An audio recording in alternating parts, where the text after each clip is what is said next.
everyone, welcome to Wellness Wednesday Take 2. So, if you started watching with us live, the gardeners have stopped making so much noise, so we're going to keep going, and they're going to start again. So, we should be okay though. I think they're going to be quick. So we are outside in Uptown Waterloo on the first day of summer, so we're going to take this opportunity to talk a little bit about skincare in the summer and specifically sunscreen. So everybody uses sunscreen, and there may actually be a little bit of misconception on how protective sunscreen is. So there's actually very little evidence that sunscreen will protect against skin cancer. The only skin cancer that it has been shown to have some protection against is actually squamous cell carcinoma, which is not the deadly form, right? So there's basal cell, there's squamous cell. Both of those tend to be a little bit more like unsightly or disfiguring, but not deadly. Your melanoma is your more deadly version that can become malignant. So the research actually shows that sunscreen may help, but it's not the end all and be all. Melanoma oftentimes actually comes up in places that are not sun-exposed areas, and it's pretty multifactorial. So by wearing sunscreen alone, it's not necessarily going to protect you against that form of skin cancer. And a lot of times we're picking the higher SPFs thinking that we are going to get more protection and staying out in the sun longer, which can actually cause more damage. So it's interesting because your SPF 50 actually blocks about 98% of UVB rays, and SPF 100 you would think does 100% protection, but in reality it only goes up to 99%. So it's only protecting you 1% more. And oftentimes when we're getting these higher SPFs, we're feeling that we can sit in the sun a lot longer without reapplying or without taking proper shade or cover up, and that's not the case. So there is some concern that the SPF should actually be limited to no higher than 50, and I believe it has been here in Canada now. The US is a little bit different regulation, but here in Canada your limit is SPF 50, but anything between 30 and 50 is going to give you very similar protection.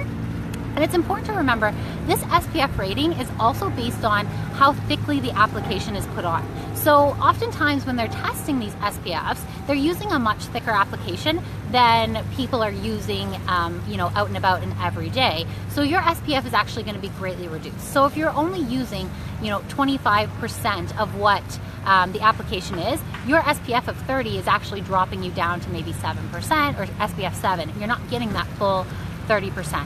So there's other factors that you need to be aware of to take proper skin protection and sun protection, but we're going to keep going and get into those. The other thing that you often want to be careful with is checking the label and making sure that there is no added vitamin A in it. So you're going to see that under retinol or retinoid. And the issue with vitamin A is that oftentimes it can actually cause more damage. So it can be oxidized by the sun, and that will then create free radicals that can damage your DNA. And it can damage your DNA on a deeper level than just a sunburn, so you do want to avoid that.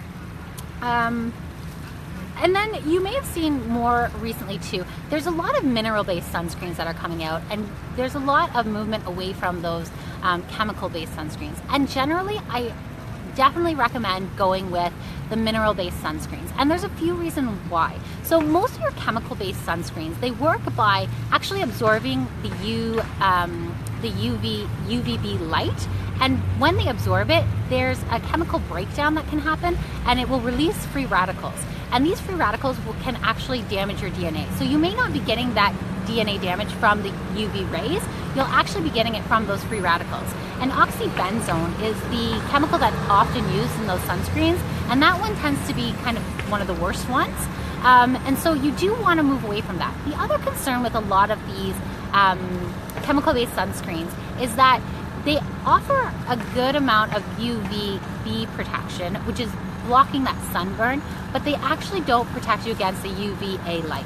And the UVA light is a slower wave, but it actually penetrates deeper and causes a deeper DNA damage. So it's not giving you that full broad spectrum, whereas the mineral bases will.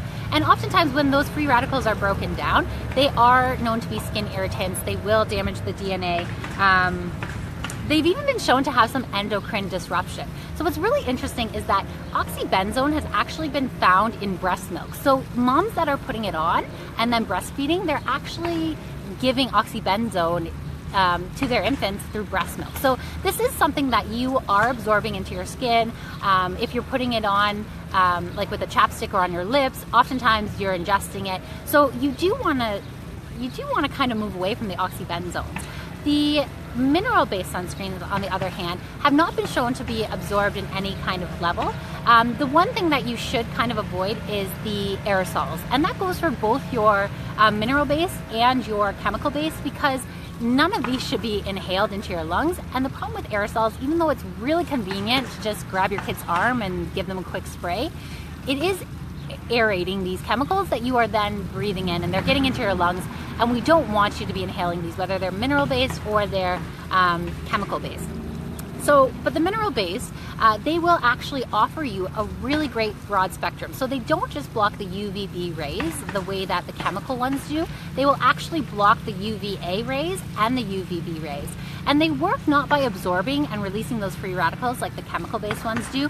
They actually work by deflecting the UVA and the UVB rays. So you won't get that free radical irritation or that DNA damage, and they're giving you a much better broad spectrum, so they're protecting against that deeper damage. They also tend to just be a little bit better. You're not getting that endocrine disruption. Some of the oxybenzones have actually been shown, or the oxybenzone has actually been shown to be anti-androgenic, which means it can actually lower testosterone levels in males as well, which can be a concern when you're putting this on children who haven't reached puberty and are going through these hormonal changes. So generally, I always recommend going with the mineral-based sunscreens.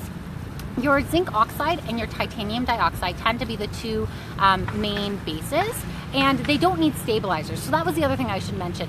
Your chemical-based often needs stabilizers because they aren't stable in the UV light. They break down, they release those free radicals. So there's other ingredients that are added into them to make them more stable so that they stay on longer, they work a little better.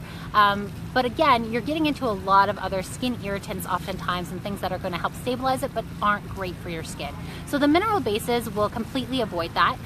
Zinc oxide tends to be your number one.